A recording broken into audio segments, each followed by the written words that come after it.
ሰላም ለእናንተ ይሁን። የተወደዳችሁ ወንድሞች እህቶች፣ እንዲሁም ውድ እንግዶች የእግዚአብሔር የአምላካችን ስም የተባረከና የተመሰገነ ይሁን። ዛሬ ደግሞ የእግዚአብሔርን ቃል አብረን እንከፋፈላለን።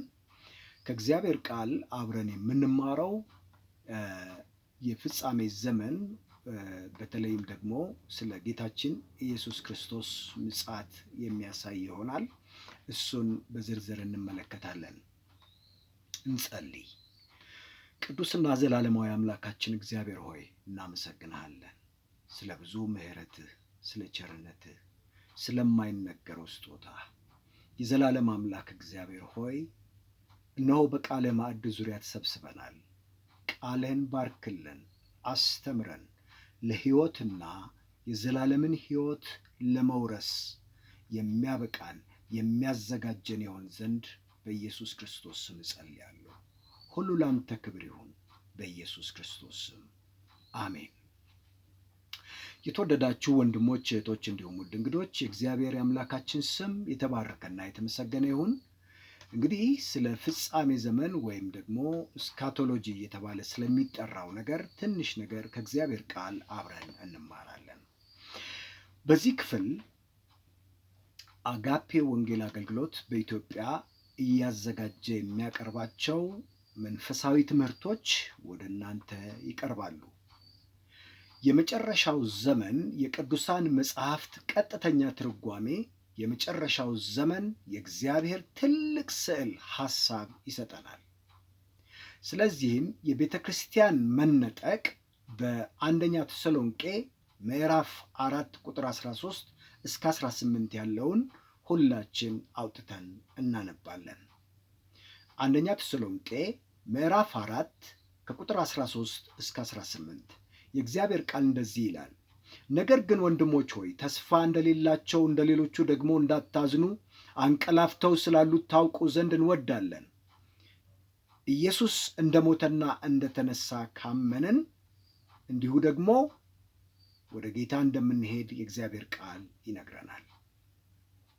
ስለዚህ የተወደዳችሁ ወንድሞች እንዲሁም ውድ እንግዶች አንደኛ የጌታን ስለ እኛ ስለ ቅዱሳን ይመጣል ይላል። ሁለተኛው ሐሳብ ደግሞ ሁሉም አማኞች የከበረውን የክርስቶስን አካል ይለብሳሉ ይላል። በአንደኛ ቆሮንቶስ ምዕራፍ 15 ከቁጥር 51 እስከ 54 ላይ የእግዚአብሔር ቃል ይህንን በግልጽ ይነግረናል። ሦስተኛው ይህ የሚሆነው ከታላቁ መከራ በፊት እንደሆነ በአንደኛ ተሰሎንቄ ምዕራፍ 5 ቁጥር 9 ላይ ይነግረናል። አራተኛው ሐሳብ ቤተ ክርስቲያን በፍርድ ወንበር ፊት የምትቆምበት መነጠቅ ተከትሎ እንደሚመጣ ያሳየናል። ጌታችን ኢየሱስ ክርስቶስ በመጨረሻም ሙሽራዋን ቤተ ክርስቲያንን አገባ። ሁለተኛ ቆሮንቶስ ምዕራፍ 5 ቁጥር 10 እንደዚህ ይላል፣ የበጉ ሰርግ በሰማይ በአክሊል እንንበሸበሻለን ብሎ ይነግረናል። የክርስቶስ ኢየሱስ ውበት አምላክነትና ጌትነት ይገለጣል። በመጨረሻም ሐሰተኛው ነቢይ ተከታዮቹ ወደሚቃጠል እሳት ባህር ይጣላሉ። ራእይ ምዕራፍ 19 ከቁጥር 20 እስከ 21 ይህንን ያሳየናል። ክርስቶስ ኢየሱስ ተመልሶ ምድር ለመቆጣጠር ይመጣል። ሁሉም በትንቢት የተነገረለት ክስተት እንደሆነ እንመለከታለን። አንደኛ ከመምጣቱ ጋር ተያይዞ የአርማጌዶን ጦርነት ይካሄዳል። ራእይ ምዕራፍ 16 ቁጥር 14 እና 16 ይህንን በግልጽ ያስተምረናል።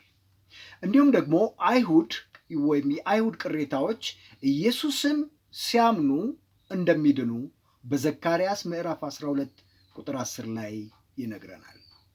የምድር አሕዛብ በክርስቶስ ዳግም ምጽአት በኋላ በመጨረሻ ሰይጣን ሉሲፈር ወደ እሳት ባህር ተጣለ ይላል።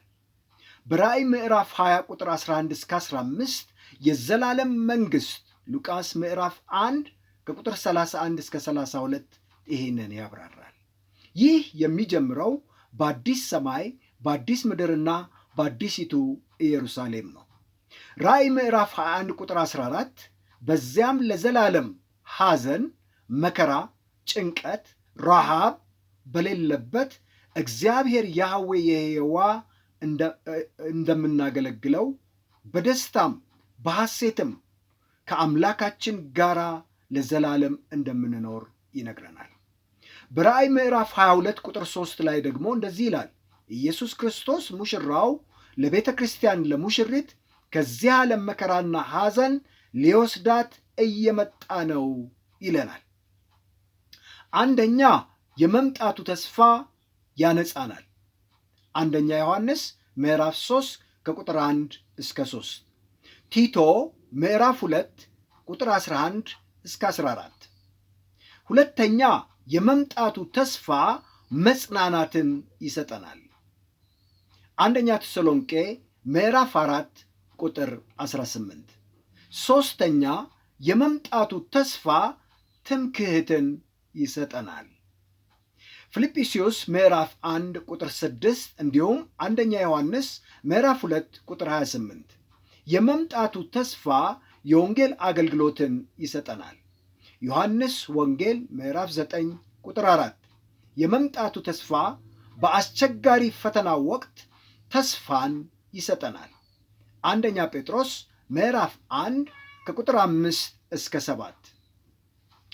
እንዲሁም የተወደዳችሁ ወንድሞች እህቶች፣ እንዲሁም ውድ እንግዶች የእግዚአብሔር ቃል በስድስተኛ ደረጃ ላይ የሚነግረን የመምጣቱ ተስፋ የእርሱን መምጣት በጉጉት ወይም በንቃት እንድንጠባበቅ ያደርገናል። ክብር ለእግዚአብሔር ለአምላካችን ይሁን። ያዕቆብ ምዕራፍ 5 ቁጥር 7 እስከ 8 ተዘጋጅተን እንድንጠብቅ ይነግረናል። ማጠቃለያ፣ የመጨረሻው ዘመን ወይም ዘመነ ፍጻሜ እስካቶሎጂ ቅደም ተከተሉ፣ አንደኛ ጌታ በአካል እየታየ በክብር መምጣቱ ነው። የሁለተኛው የክብር መገለጥ እንለዋለን። ሁለተኛው የቤተ ክርስቲያን ንጥቀት በቅጽበት ዓይን መነጠቅ። የመጀመሪያው የሞቱ አስቀድመው ይነሳሉ፣ ይወሰዳሉ። በሕይወት ያለን በቅጽበት ዓይን እንለወጣለን። ከዛም ከጌታ ጋር በደመና እንሆናለን። 5 አይነት አክሊሎች ጌታ በዛ ለእኛ እጅ መንሻ አድርገን የምንሰጠውን ይሰጠናል። ጌታ አክሊልን ሲሰጠን እኛ ደግሞ መልሰን እጅ መንሻ አድርገን በእግሮቹ ስር እናኖራለን። በዚህ ጊዜ እኛ በአየር ላይ ከጌታችን ከኢየሱስ ክርስቶስ ጋር በምንሆንበት በ7 ዓመት ውስጥ በምድር ላይ የ7 ዓመት ጊዜ በምድር ታይቶ የማይታወቅ ታላቅ መከራ ይሆናል። አራተኛው ስቴፕ ወይም ደረጃ ተመልሰን ወደዚህ ምድር መጥተን ለ1000 ዓመት ከጌታ ጋር እንነግሳለን። ጌታ ኢየሱስ ክርስቶስ ንጉሥ ሆኖ በሰላም እንኖራለን። 5ኛው ደረጃ ሰይጣን ይፈታል። ከነገሥታት ንጉሥ ኢየሱስ ጋር ወይም ሉሲፈርና ጭፍሮቹ ጋር ይዋጋሉ። ይህ አርማጌዶን ጦርነት ይካሄዳል።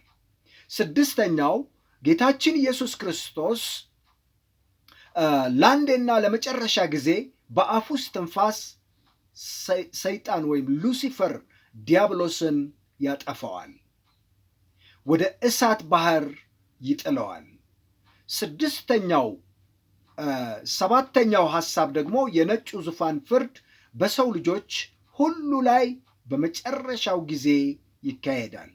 ከጌታችን ጋር 4ቱ ሽማግሌዎች በተቀመጡበት በሕይወት መዝገብ ላይ ስማቸው ያልተጻፉትን እንዲሁ ወደ ሲኦል እንዲሄዱ ይፈረድባቸዋል። እንዲሁም ደግሞ በቀኙ ያሉትን ቅዱሳን እናንተ የአባቴ ብሩካን ወደ ተዘጋጀላችሁ መንግሥት ግቡ ይላቸዋል። እንግዲህ በኢየሱስ ክርስቶስ ላመነው ለእኛ የዘላለም ሕይወት ሲሆን፣ በጌታ በኢየሱስ ክርስቶስ ላላመኑት ግን ለዘላለም ወደማይሞት እሳቱ ወደማይጠፋ የዘላለም እሳት ውስጥ እንደሚጣሉ የእግዚአብሔር ቃል ይነግረናል። ኦ ሃሌሉያ! ምንኛ መታደል ነው ከጌታ ጋር አብሮ መኖር። ክብርና ምስጋና፣ አምልኮና ስግደት ከዘላለም እስከ ዘላለም የእርሱ ነው። አሜን። እንጸልይ። ጌታ እግዚአብሔር አምላካችን ሆይ በዚህ አጭር መልእክት ጌታ እግዚአብሔር አምላክ ሆይ በመጨረሻው ዘመን የሚከናወኑትን ነገሮች ስላስተማርከን እናመሰግናለን። እንድናውቅ እግዚአብሔር አምላክ ሆይ ቃልህን እንድናውቅ፣ ቃልህ ደግሞ ነፃ ያወጣል። ስለዚህም ደግሞ ተዘጋጅተን እንድንጠብቅ ስለረዳሃን እናመሰግንሃለን። ስለምትረዳን